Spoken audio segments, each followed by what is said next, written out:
প্ৰথমতে সকলোকে নমস্কাৰ জনাইছোঁ, লগতে মোৰ এটা নতুন ভিডিঅ'লৈ স্বাগতম জনাইছোঁ। আজি মই আপোনালোকলৈ লৈ আহিছোঁ টেষ্টি আৰু হেল্ডি এটা ৰেচিপি। আপোনালোকে প্ৰথম পৰা শেষলৈকে চাব আৰু লগতে বিভিন্ন ধৰণৰ শাক পাচলি কিছুমান আজি মই ল'লোঁ, তাকে অকণমান কেমেৰাত বন্দী কৰি আপোনালোকক দেখুৱাইছোঁ। আচলতে আমি এনেকুৱা ধৰণৰ হেল্ডি শাক পাচলিয়ে খোৱাটো উচিত। মই অলপ চজিনা ল'লোঁ, চব কেনেধৰণে এটা জগত পানী দি এনেধৰণে জীয়াই ৰাখিছোঁ। এনেকৈ অলপ পানী দি চজিনা মূৰটো লাহেকৈ তাতে ভৰাই থ'ব লাগে, বহু দিনলৈ ভাল হৈ থাকে। এতিয়া মই আপোনালোকলৈ লৈ আহিছোঁ এইকেইটা শিঙৰা মাছ। এটা মাছৰ টোপোলা আপোনালোকে নিশ্চয় মন কৰিছিলে। মাগুৰ মাছ আছে 4টামান, সেয়া মই থৈ দিলোঁ। এইকেইটা শিঙৰা মাছ আৰু ধুনীয়াকৈ বাছি কুটি ধুই পখালি ৰেডি কৰি ল'লোঁ। আৰু আজি বনোৱা পদ্ধতিটো সম্পূৰ্ণ বেলেগ, আপোনালোকে চাওক, চাই কাৰ কাৰ পচন্দ হয় ক'ব। খাবলৈ কিন্তু বহুতেই ভাল লগা। বনাই কৰি খাই বৈহে মই ভিডিঅ'টো এডিট কৰিছোঁ, কাৰণ কেনেকুৱা হয় খাই ল'লোঁ, তাৰপাছতহে আপোনালোকক জনাবলৈ লৈছোঁ। এতিয়া এটা কেৰাহীত মই অলপ পানী লৈছোঁ, দেখিছেই, আধা লিটাৰমান। এয়া ধনিয়া, জলকীয়া, আদা নহৰু, লগতে নিমখটো সোৱাদ অনুসৰি দিলেই হ'ল। লগতে লৈছোঁ কণবিলাহী, পকা কণবিলাহী, চাওকচোন। আৰু এতিয়া কেনেধৰণে বনাম অকণমান আপোনালোকৰ লগত শ্বেয়াৰ কৰিছোঁ। আৰু যদি আপোনালোকে মন কৰে বনাই খাই চাব, সঁচাকৈ কৈছোঁ বহুত টেষ্টি আৰু লগতে বহুত হেল্ডি। পানীখিনি পূৰা গৰম হৈ গ'ল।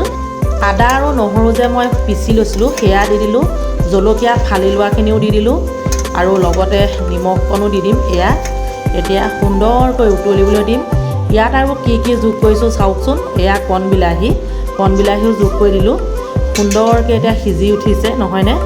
লাহেকৈ এতিয়া মই কণবিলাহীখিনি এটা বুদ্ধি কৰি ভাঙি দিম। কেনেকৈ ভাঙিম চাওকচোন অকণমান আপোনালোকে। এইয়া কণবিলাহীখিনি এনেধৰণে ভাঙি দিছোঁ, সুন্দৰকৈ সিজি উঠিলে।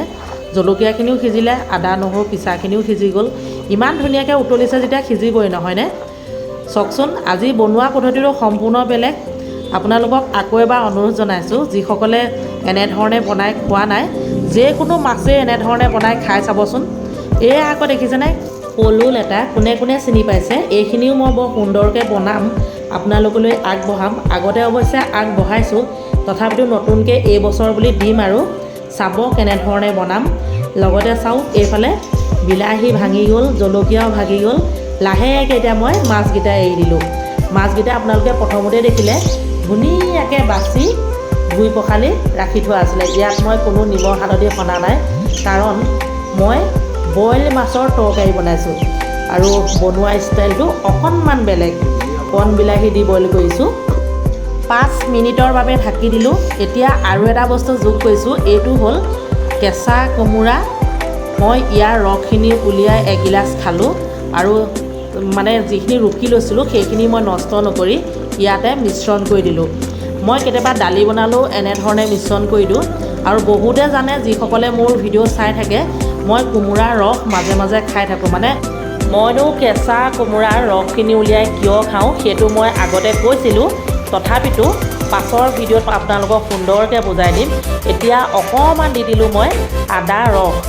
যিকোনো তৰকাৰী বনালে শেষত আপোনালোকে আদা ৰস অকণমান দি দিবচোন, বৰ বেছিও নিদিব, অকণমান দিব। সঁচাকৈ কৈছোঁ, খাই বহুতেই ভাল লাগে।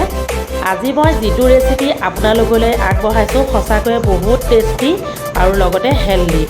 মই ভাবিলোঁ কিমাননো তেল মছলা খাম, কাৰণ আমাৰতো স্বাস্থ্যবিলাক আপোনালোকে দেখিছেই।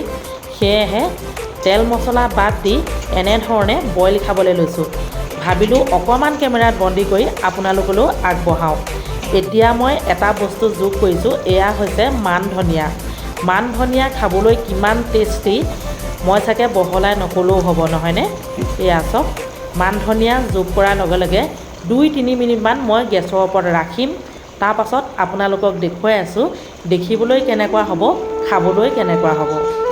যদিহে কোনোবাই আৰু মছলা কিবা খাই ইয়াত যোগ কৰিব পাৰে। মই কি কি যোগ কৰিলোঁ সকলোখিনি আপোনালোকে কমেণ্টত লিখিব বুলি আশা কৰিছোঁ। আজি মই বইল মাছৰ তৰকাৰী যেনেধৰণে বনাই দেখুৱালোঁ তেনেধৰণে যদি আপোনালোকে বনাই খায়, তেতিয়াহে আপোনালোকে বুজিব ইয়াৰ সোৱাদটো কেনেকুৱা। মই খাই বৈহে ভিডিঅ'টো এডিট কৰিছোঁ। আকৌ এবাৰ কৈছোঁ, নহ'লে যদিহে বেয়া লাগিলেহেঁতেন মই কেতিয়াও শ্বেয়াৰ নকৰোঁ। চাওকচোন, সকলোখিনি সুন্দৰকৈ দেখুৱালোঁ, ভাতৰ থালিখনো অকণমান দেখুৱাই দিলোঁ। সকলোকে মোৰ চেনেলৰ তৰফৰ পৰা মৰম আৰু সম্ভাষণ জনাই আজিলৈ আহিছোঁ।